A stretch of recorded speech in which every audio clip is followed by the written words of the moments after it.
Today we're going to be starting a new read aloud called Because of Winn-Dixie.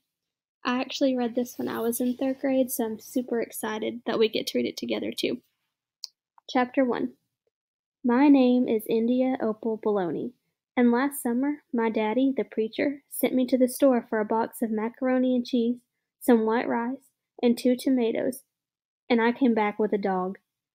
This is what happened. I walked into the produce section of the Winn-Dixie grocery store to pick up 2 tomatoes, and I almost bumped into the store manager. He was standing there all red-faced, screaming and waving his arms around. "Who let this dog in here?" he kept on shouting. "Who let a dirty dog in here?" At first, I didn't see a dog.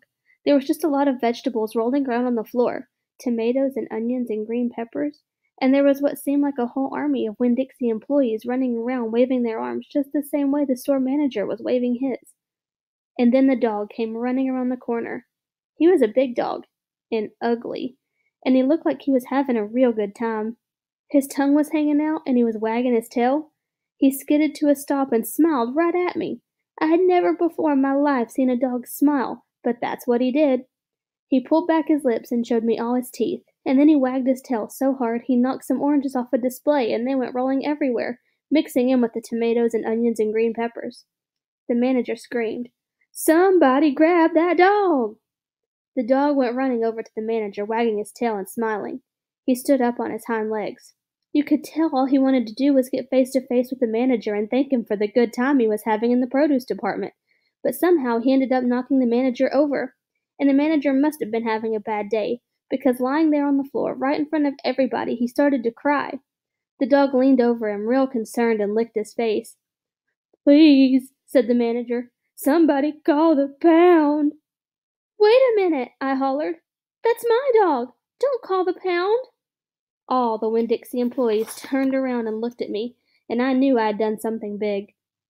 And maybe stupid, too. But I couldn't help it. I couldn't let that dog go to the pound. "Here, boy," I said. The dog stopped licking the manager's face and put his ears up in the air and looked at me like he was trying to remember where he knew me from. "Here, boy," I said again. And then I figured the dog was probably just like everybody else in the world, and he would want to get called by a name. Only I didn't know what his name was, so I just said the first thing that came into my head. I said, "Here, Winn-Dixie," and the dog came trotting over to me just like he had been doing it his whole life. The manager sat up and gave me a hard stare, like maybe I was making fun of him. "It's his name," I said. "Honest." The manager said, "Don't you know not to bring a dog into the grocery store?" "Yes, sir," I told him. "He got in by mistake."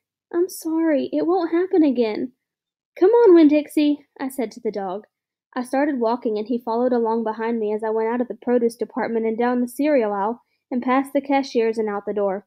Once we were safe outside, I checked him over real careful, and he didn't look that good. He was big but skinny. You could see his ribs, and there were bald patches all over him, places where he didn't have any fur at all. Mostly, he looked like a big piece of old brown carpet that had been left out in the rain. "You're a mess," I told him. "I bet you don't belong to anybody." He smiled at me. He did that thing again where he pulled back his lips and showed me his teeth. He smiled so big that it made him sneeze. It was like he was saying, "I know I'm a mess, isn't it funny?" It's hard not to immediately fall in love with a dog who has a good sense of humor. "Come on," I told him. "Let's see what the preacher has to say about you." And the 2 of us, me and Winn-Dixie, started walking home.